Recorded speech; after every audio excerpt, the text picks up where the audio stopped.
समाज की लड़ाई स्वाभिमान की है और समाज अपने स्वाभिमान की लड़ाई लड़ रहा। माँ बहनों को जो गालियां दी गई उनकी लड़ाई लड़ रहा। रूपाला जैसे लोग आज भी लोकतंत्र में इतना बड़ा 1.5 करोड़ की आबादी गुजरात में क्षत्रिय समाज की है और आप लगाओ कि एक टिकट की मांग 400 पार का नारा देने वाले लोग उन लोगों को संसद में बैठाना चाहें जो लोग लोकतंत्र की हत्या कर रहे हैं, जो जातिगत बयान दे के अपने समाज को इकट्ठा करने का प्रयास कर रहे हैं। जो अनर्गल बयान दिए गए हैं, जैसे एक जाति का पक्षीय करके बयान दिया गया हो और जातियों को पीछे रखा गया हो, या विकास कार्य में भी जो एक क्षेत्र को पीछे रखे और अपने विशेष जाति के क्षेत्रों को वरीयता दी गई हो, तो यहाँ तो व्यक्तिगत विशेष ज़्यादा विरोध है और बाकी पार्टी का विरोध तो पूरे देश में आप लोग देख ही रहे हैं, चाहे गुजरात हो, चाहे राजस्थान हो, चाहे मध्य प्रदेश हो। हम तो स्वाभिमान अपने स्वाभिमान के लिए लड़ रहे हैं। हमारे माताओं बहनों पे अभद्र टिप्पणी करना, रूपाला के ये बयान से अभद्र टिप्पणी करी गई, उसे हटाया नहीं जा रहा, मतलब तानाशाही राज चल रहा है। तो इसलिए अब के 400 पार नहीं, फेल ही रहेगा मामला बस। गुजरात से उत्तर प्रदेश तक ठाकुरों की नाराजगी हर जगह देखने को मिल रही है। भाजपा उम्मीदवारों के खिलाफ, भाजपा के खिलाफ। इस वक्त हम मुजफ्फरनगर में मौजूद है, रतनपुरी में इस वक्त हम हैं और यहाँ पर हम ठाकुर समाज के लोगों से बात करेंगे कि आखिर नाराजगी किस बात की है। पंचायत हो रही है, आज भी एक महापंचायत जो है वो होने वाली है। नाराजगी अभी भी है। ठाकुर पूरन जी हमारे साथ यहाँ पर हैं। नाराजगी अभी भी है भाजपा से, संजीव बालियान से। देखो, ये किसी पार्टी से या किसी व्यक्ति से नाराजगी नहीं है। ये देश, इसका नाम भारत है और इसमें सब जाति, सब धर्म, सब मजहब के लोग हैं। यहाँ किसी, इस देश का नाम ना भाजपा है, ना कांग्रेस है, ना समाजवादी है। इस देश का नाम भारत है और भारत एक लोकतांत्रिक देश है। यहाँ पार्टियों को मजबूत करने से पहले इस देश का हर व्यक्ति सोचता है कि लोकतंत्र मजबूत हो और हमारी जो लड़ाई है लोकतंत्र को मजबूत करने की है।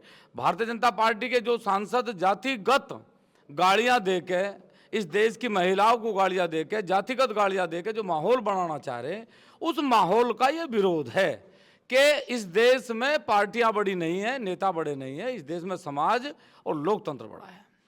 आपके मुताबिक यहाँ से कौन नेता बड़ा है?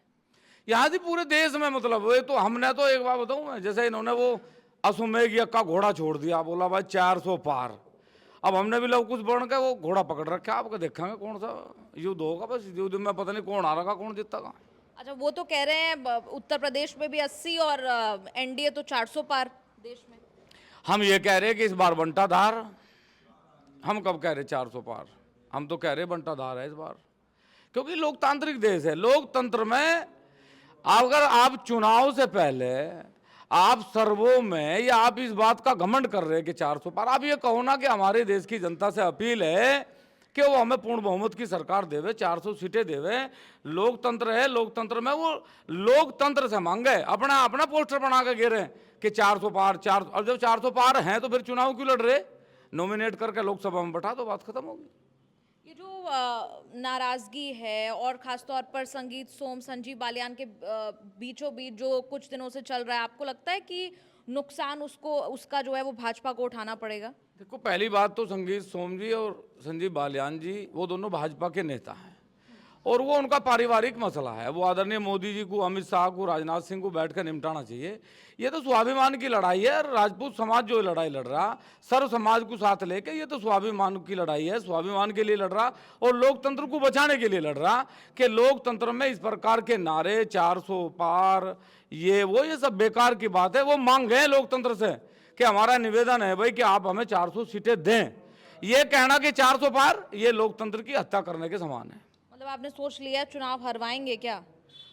नहीं, हम तो प्रयास है, लोकतंत्र को मजबूत करने का प्रयास करेंगे और जहां तक प्रयास होगा भारतीय जनता पार्टी के जो मुंह बोले सांसद हैं उन्हें इस बार चुनाव में शिकस्त देने का काम करेंगे।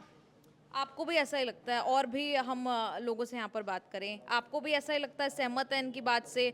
जो नाराजगी गुजरात से पुरुषोत्तम रूपाला को देखने को मिली, साथ ही साथ यहाँ पर संजीव बालियान को लेकर जो नाराजगी है, सहमत है? ये जो आक्रोश दिखाई दे रहा है, आक्रोश है, ये किसी पार्टी के लिए नहीं है, ये सिर्फ अपने क्षत्रिय भाइयों का आक्रोश है जो पूरे देश में चल रहा है और पूरे देश में ही चलेगा।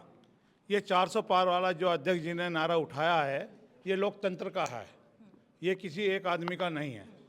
और ये 400 पार है तो लोकतंत्र की हत्या है, जो बताइए अध्यक्ष जी ने अभी सब कुछ बोल दिया है।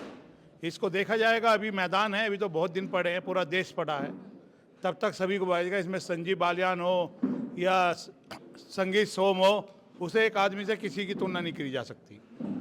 लेकिन आपको लगता है कि डैमेज जो होगा, नुकसान होगा भाजपा को इससे मुजफ्फरनगर में कम से कम? हाँ ये नुकसान नाराजगी देखने को मिल रही है हमें, यहाँ पे पंचायत हो रही है, आज भी पंचायत है। हाँ नुकसान होगा, क्यों नहीं होगा। जब लोकतंत्र की हत्या कर रहे हैं तो नुकसान तो होगा ही, लाजमी नुकसान होना है। फिर हम तो अपने स्वाभिमान के लिए लड़ रहे हैं। हमारे माताओं बहनों पे अभद्र टिप्पणी करना, रूपाला के ये बयान से अभद्र टिप्पणी करी गई, उसे हटाया नहीं जा रहा, मतलब तानाशाही राज चल रहा है। तो इसलिए अब के 400 पार नहीं, फेल ही रहेगा मामला बस। अच्छा, कह रहे हैं कि मोदी से नाराजगी नहीं है, संजीव बालियान से नाराजगी है।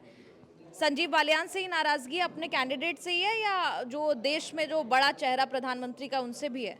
सबसे पहले तो हमें प्रधानमंत्री है जी, 80 टिकट राजपूत समाज के कट्टे गई। हमें पहले समाज है, पार्टी नहीं है हमारे लिए। पहले समाज है, पार्टी बाद में है। हिंदू तो पहला में क्षत्रिय है, राजपूत है। सीमा पर लड़ना जाना, खेत में काम करना जाना है। क्यों हमारे समाज नहीं लड़ना जानता, संसद में हमारे समाज बैठना नहीं जानता। इसीलिए हम अब की बार विरोध है सरकार का, पूर्ण रूप से विरोध है। 400 पार नहीं, 299 भी नहीं होगा इनकी, 400 तो बहुत दूर की बात है। मेरी लोकसभा कराना है, अब की बार उसका बंटाधार है। मेरी कराना लोकसभा से एक जातिवादी नेता चुनाव लड़ा रही सरकार, उसका विरोध हो गया। कश्यप समाज है हमारा 2.5 लाख की आबादी में, सैनी समाज है 1,20,000 आबादी पे, गुज्जर समाज है, जाट समाज है, क्या वही उसके लिए पार्टी के लिए? जब जिस आदमी का विरोध हो चुका है उसे तो पार्टी को रिप्रेजेंट करना चाहना, जब कोई और भी हो या उसका ही बंदगी वो या उसका ही टिकट हो गया। और भी गुज्जर समाज के प्रत्याशी है, किरत को देते वहाँ टिकट, उसकी नाराजगी नहीं है। वो जातिवादी नेता है, उसका लड़का कल भी टिप्पणी कर रहा था, मैं न्यूज़ देख रहा था कि ये तो ऐसे ही है, वो समाज में हर समाज को ऐसे टारगेट कर रहा। वो प्रतिनिधि 36 बिरादरी का है, एक वो नानकी गुज्जर बिरादरी का है। इसीलिए हमारी तो नाराजगी है। कराना लोकसभा से है, मेरा गाँव मोरा है, नौनकता ब्लॉक से। अच्छा, और भी यहाँ पर बात करेंगे। मैं ये कह रही थी, अभी इन्होंने कहा कि जो भाजपा का एनडीए का नारा है 400 पार का, ये कह रहे हैं कि 299 पार भी नहीं होंगी। आपको भी ऐसा लगता है?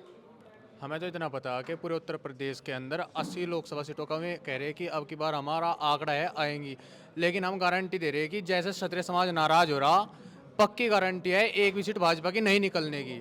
और माननीय योगी जी से निवेदन है कि अपने समाज और अपनी बिरादरी की आवाज़ वो अपने स्तर से जो उनकी हाईकमान है उसे उठावें और हमारे समाज की आवाज़ को मजबूत करने का कार्य करें। जी, और अगर बात करें, आप लोगों से भी बात करेंगे, तमाम यहाँ पर मुजफ्फरनगर में हम मौजूद हैं, बात करने की कोशिश कर रहे हैं कि आखिर क्या नाराज़गी है। इन्होंने कहा कि भाई 299 पार भी नहीं है, 400 की बात बोल रहे हैं। आप क्या कहेंगे, कितना पार? पार आर पार का तो मुझे पता नहीं। ये किसान की समस्याओं का जो विरोध है कि सबसे पहले तो किसान आज अपने खेत में इतना परेशान है गाय बछड़ों को लेकर। अब वो जितने भी प्रतिनिधियों से बात कर रहा था उसका कोई समाधान नहीं है। एक जो बिजली बिल, यूपी गवर्नमेंट हो या केंद्र की सरकार हो, बिजली बिल किसानों का माप के चक्कर में किसानों का मतलब इन्होंने इतना सिर दर्द कर दिया। कहने ये मीटर लगेंगे तब माप होगा, जब होगा अप्रैल में होगा। मतलब ये जब भी 2 योजनाओं से घोषणा तो सारी कर रहे, एक भी घोषणा पर पूरे नहीं खरे नहीं उतर रहे। ये किसान की नाराज़गी है। हालांकि राजपूत किसान सबसे ज़्यादा है देश में, वो किसान भी है, जवान भी है, तो इसकी राजपूतों के साथ साथ किसान की भी नाराज़गी है। किसान बहुत परेशान है। अच्छा, अभी मैंने जिन लोगों से बात की उन्होंने कहा कि संजीव बालियान को हराएंगे, फिर जिताएंगे किससे वो भी बताइए। उसका भी फैसला समाज ही करेगा जी। आप भी समाज का ही हिस्सा हैं। तो अब जब भी तो हम यहाँ पे कुछ लोग बैठे हुए, जब हम पंचायत में जाएंगे तो वहाँ भी इस बात का ठोस निर्णय आज हो जाएगा, आपको भी पता लगेगा उसमें। अगर हम कहें संगीत सोम से ये जो प्रेम है, इसके पीछे क्या है पूरन जी? देखो, संगीत सोम जी मैं नहीं कह रहा, मतलब भारतीय जनता पार्टी कहती थी कि संगीत सोम भारतीय जनता पार्टी का फायर ब्रांड नेता है, अगर संगीत सोम जी पार्टी में रह के पार्टी का काम कर रहे, वो किसी का विरोध नहीं कर रहे। वो तो कहें कि भाई मैं इस प्रत्याशी का प्रचार नहीं करूंगा, भारतीय जनता पार्टी का मैं कार्य करता हूं, और भारतीय जनता पार्टी के लिए वो प्रचार कर भी रहे और करेंगे भी। वो तो फायर ब्रांड नेता है भारतीय जनता पार्टी के। मुझे बताओ कि मैं तो भारतीय जनता पार्टी का ना कार्य करता हूं, न मैं भारतीय जनता पार्टी का नेता हूं। तो इन सारे सवालों के जवाब तो संगीत सोम जी या संजीव बालियान ही देंगे। लेकिन अगर वो फायर ब्रांड नेता भारतीय जनता पार्टी उन्हें समझती है तो उनका सम्मान भी बहुत जरूरी है। कहीं ना कहीं उनके सम्मान पर ठेस पहुंची गई, कभी उन्हें कुछ कहा गा, कभी कुछ कहा गा। ये प्रतिद्वंदता की लड़ाई भारतीय जनता पार्टी की है, लेकिन समाज की लड़ाई स्वाभिमान की है, और समाज अपने स्वाभिमान की लड़ाई लड़ रहा। माँ बहनों को जो गालियाँ दी गई उनकी लड़ाई लड़ रहा। रूपाला जैसे लोग आज भी लोकतंत्र में, इतना बड़ा 1.5 करोड़ की आबादी गुजरात में क्षत्रिय समाज की है, और आप लगाओ कि एक टिकट की मांग 400 पार का नारा देने वाले लोग, उन लोगों को संसद में बैठाना चाहें जो लोग लोकतंत्र की हत्या कर रहे हैं, जो जातिगत बयान दे के अपने समाज को इकट्ठा करने का प्रयास कर रहे हैं। ये लोकतंत्र की अपवित्रता है, और उस लोकतंत्र के मंदिर में ऐसे अपवित्र लोगों को नहीं जाना चाहिए। अच्छा, जो आम जनता है, अगर उन्हें हम समझाना चाहें कि आखिर ये नाराजगी की शुरुआत कहाँ से हुई, कहाँ से ये पनपी, कहाँ से बात इतनी आगे बढ़ गई कि एक तरफ गुजरात में हम देख रहे हैं, दूसरी तरफ यहाँ उत्तर प्रदेश में देख रहे हैं, खेड़ा में आगे की तरफ जो है संगीत सोम का गाँव है, वहाँ देखने को मिली। देखो, पहले तो आप ये समझो कि ये ऐसा नहीं है कि सन 2014 में चुनाव हुआ तब राजपूत नाराज नहीं था, सन 2019 में चुनाव हुआ तब भी राजपूत नाराज नहीं था, सन 2017 में विधानसभा का चुनाव तब भी राजपूत नाराज नहीं था, सन 2022 में विधानसभा का राजपूत नाराज नहीं था। क्यों? इसलिए नाराज नहीं था कि वो कहीं ना कहीं ये समझ रहा था कि ये राष्ट्रवादी पार्टी है, कहीं ना कहीं इनके दिमाग में राष्ट्रवाद की बात है। और मैं ये नहीं कह रहा कि हम नाराज हैं, हम कह रहे हैं कि पूरे देश में अगर नाराजगी है, गुजरात हो, राजस्थान हो, मध्य प्रदेश हो, छत्तीसगढ़ हो, उत्तर प्रदेश हो, हरियाणा हो, ये नाराजगी कोई ऐसा नहीं है कि पश्चिमी उत्तर प्रदेश का कोई गांव या खेड़ा गांव कर रहा है या संगीत सोम जी कर रहे, नहीं। ये नाराजगी आज आपको 7 तारीख की जो नौनौता पंचायत हुई थी, लाखों की संख्या में क्षत्रिय समाज ने इकट्ठा होकर ये कहा था कि हम भारतीय जनता पार्टी के सभी प्रत्याशियों को हराने का काम करेंगे, वोट नहीं देंगे। आज खेड़ा में भी एक बड़ा निर्णय समाज के द्वारा लिया जाएगा कि भाई हमारा जो अपमान हो रहा कि पुरुषोत्तम रूपाला का टिकट नहीं काट सकती भारतीय जनता पार्टी, प्रदीप चौधरी का टिकट नहीं काट सकी थी भारतीय जनता पार्टी, तो भारतीय जनता पार्टी जो अपमान का काम कर रही, जो जातिगत काम कर रही, उसका आक्रोश है लोगों में, और लोकतंत्र इस बार इसका जवाब देगा। आगे भी बात करेंगे। आप उपाध्यक्ष हैं, आप जो सर कह रहे थे, पूरन जी कह रहे हैं कि अपमान का आज जो फैसला जो है वो पंचायत में भी फैसला होने वाला है। मैं ये बात कर रही थी कि हराने का तो फैसला कर लिया कि संजीव बालियान को हराएंगे, जिताएंगे किसे? दरअसल ऐसा है, ये पंचायतों का दौर लगातार जारी है। 7 अप्रैल में नौनौता एक बड़ा महाकुंभ हुआ, वहाँ लाखों की तादाद में किसान आए, वहाँ राजपूत समाज, क्षत्रिय समाज इकट्ठा हुआ। वहाँ निर्णय ये लिया गया था कि भाई जो भाजपा को हराएगा उसे वोट दी जाएगी। और 7 तारीख से लेकर अब तक ऐसा तो है नहीं कि प्रत्याशी घर बैठे, प्रत्याशी गांव-गांव जा भी रहे, रैली हो रही है, प्रोग्राम हो रहे हैं, और ये जनता सब समझदार है। अब तो सोच हरा सकता है संजीव बालियान को? पिछली बार अगर मैं गलती हूँ तो 6000 वोटों का अंतर था।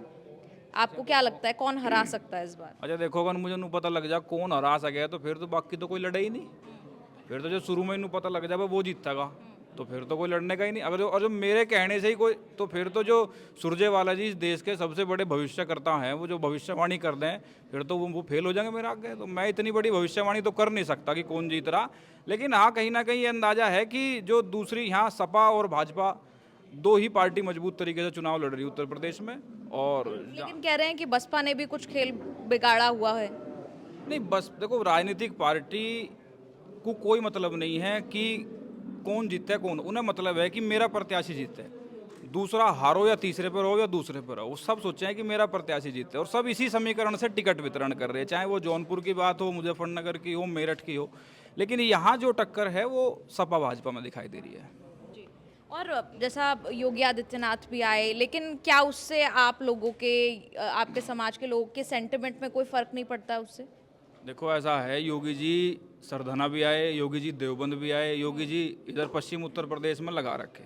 हम तो आपके चैनल के माध्यम से पूछना चाह रहे भारतीय जनता पार्टी से कि जब वो टिकट वितरण करें, जब भी तो योगी जी यहीं रहे, जब टिकट वितरण करें जब भी योगी जी से एक आध बार पूछ ले करो। जब तो उनसे पूछा नहीं जाता, जब तो 2 आदमी बैठ के दिल्ली में एक कमरे में बैठ के सबके टिकट फाइनल कर देंगे और फिर योगी जी और राजनाथ जी को पीछे लगा दिया जाओ, उनको जाओ भाई ना मना खाओ। तो योगी जी हमारे सम्मानीय हैं, क्षत्रिय समाज उनको सब सम्मानीय हैं, सभी के वो उनका आदर है, सम्मान है। लेकिन जब उनकी इस चुनाव में कोई उन्हें पूछा ही नहीं गया, टिकट वितरण में हो या किसी को जिम्मेदारी देने में हो, तो जब उन्हें नहीं पूछा गया तो अब इस बार वो भी आए थे। उन्होंने कहा भाई क्षत्रिय हैं, क्षत्रिय कभी स्वाभिमान से समझौता नहीं कर सकता, तो ठीक है हम योगी जी की बात मानेंगे, स्वाभिमान समझौता नहीं करने के। जहाँ स्वाभिमान में जहाँ दिक्कत आई है वहाँ विरोध होगा, और हो रहा विरोध आप लोग देख भी रहे होंगे। क्या होता है कि जब खासतौर पर जब लोकसभा का चुनाव होता है तो मुश्किल ये रहती है लोगों की, कैंडिडेट पर वोट दे रहे हैं या फिर बड़े चेहरे पर या प्रधानमंत्री के नाम पर वोट दे रहे हैं। मुजफ्फरनगर की जनता इस बार किस कैंडिडेट के नाम पर वोट देने वाली है? देखो, चेहरे के नाम पर तो 2014 में राजनाथ सिंह जी ने मोदी जी को लॉन्च करा पूरे देश में कि भाई ये देश का चेहरा होंगे प्रधानमंत्री का। 2014 में लोगों ने चेहरे पे वोट दी, 2019 में भी लोगों ने चेहरे पे वोट दी। अब ऐसा अगर चेहरे पे वोट दिए जाएंगे, चेहरे में झाई भी तो पड़ गई अब किसी और का चेहरा होगा निकल गया। लेकिन मुजफ्फरनगर की जहाँ तक की बात है, मुजफ्फरनगर पे तो मंजे हुए खिलाड़ी चुनाव लड़ रहे, और यहाँ पार्टी को वरीयता कम है, यहाँ कैंडिडेट को वरीयता ज़्यादा है। क्योंकि यहाँ लोगों की जो भावनाएं आहत हुई हैं वो कैंडिडेट से हुई हैं, प्रत्याशी से हुई हैं। जो अनर्गल बयान दिए गए हैं, जैसे एक जाति का पक्षीय करके बयान दिया गया हो और जातियों को पीछे रखा गया हो, या विकास कार्य में भी जो एक क्षेत्र को पीछे रखे और अपने विशेष जाति के क्षेत्रों को वरीयता दी गई हो, तो यहाँ तो व्यक्तिगत विशेष ज़्यादा विरोध है। और बाकी पार्टी का विरोध तो पूरे देश में आप लोग देख ही रहे हैं, चाहे गुजरात हो, चाहे राजस्थान हो, चाहे मध्य प्रदेश हो। तो यहाँ पे हरेंद्र मलिक और उनका अंदाज लोगों को पसंद आ रहा है? देखो, हरेंद्र मलिक को लगभग मेरा अंदाजा ही है, मेरी उम्र 31 साल है, हरेंद्र मलिक को राजनीति में 45 साल हो गए, तो वो लोग तो पुराने खिलाड़ी हैं राजनीति के, और वो लोग जानते हैं कि कैसे लोगों को मनाया जाए और कैसे लोगों के बीच में रहा जा। अब दरअसल जो फिलहाल भाजपा के प्रत्याशी हैं, इन्हें 2014 में पहली बार टिकट मिला, टिकट मिलते ही जीत गए, मोदी लहर थी। 2019 में फिर दे दिया, फिर जीत गए। तो जिस आदमी ने हार नहीं देखी ना, उसे ये नहीं पता लगता कि जनता विरोध भी करे या जनता विरोध भी करना जानने या जनता के विरोध को कैसे मनाना चाहिए। तो वो तो ये समझाएं कि भाई जब भी हम खड़े होंगे जीत जाएंगे, जब भी हम खड़े होंगे जीत जाएंगे। तो ये जो थोड़ा बहुत मतलब वहम हो जाया करे ना, तो इस बार शायद वो वहम दूर हो जा। अच्छा, आपने क्योंकि मोदी लहर का जिक्र किया, अगर हाइपोथेटिकली मान लीजिए कि इस बार भी अगर मोदी लहर है, तो मुजफ्फरनगर उस मोदी लहर के बावजूद भी भाजपा का सांसद नहीं देने वाला है। नहीं, हमें तो लगता नहीं मोदी लहर है। देखो, मोदी लहर 2014 में थी और 2014 में भी मोदी लहर नहीं थी, 2013 में भी मुजफ्फरनगर दंगों में झुलसा था जब वो लहर बनाई थी इन लोगों ने। नहीं तो मोदी लहर कोई नहीं थी, मोदी जी पहले भी यहीं थे, मोदी जी आज भी यहीं हैं। जो 400 पार का नारा दे रहे हैं, हमने तो जिस दिन से ये क्षत्रिय समाज का विरोध शुरू हुआ, हमने तो कहीं 400 पार का नारा दोबारा कहीं सुना नहीं। अब तो ये इसी फिक्र में लग गए क्षत्रिय को कैसे मनाया जा। और जहाँ तक मुझे उम्मीद है, अगर क्षत्रिय स्वाभिमानी है पहले से ही और क्षत्रिय इस बात को अगर समझेगा, तो शायद 400 पार तो बहुत दूर की बात है, ये उसके नज़दीक तक भी नहीं जा पाएंगे। कोई नंबर है आपके दिमाग में? कोई अभी कह रहा था यहाँ पर 299 पार भी नहीं होगा, लगता है कुछ ऐसा? जो कोई कह रहा होगा वो ज़्यादा इन चीज़ों को पढ़ता होगा। हम तो समाज के बीच में रहें, किसानी करें, और जब किसानी से फुर्सत मिले तो समाज की पंचायतों में समाज के लोगों में जावें। हमें तो ये पता कि भाई यहाँ मजबूत चुनाव का तो पता कौन लड़ रहा, लेकिन कितनी सीट आवेंगी कितनी नहीं आवेंगी ये तो आज उन्हें भी नहीं पता। जिन्होंने टिकट दे रखे वे भी सोच रहे गलती बट के दिखे हैं टिकट भी, ये हर जगह दिख रहा। अभी तो थोड़ा सा क्षत्रिय समाज की पंचायतें देर हुई, नहीं तो हम बता देते भाजपा को टिकट कैसे बदले जाएं। पर कोई बात नहीं, ये तो आगे देखा जाएगा।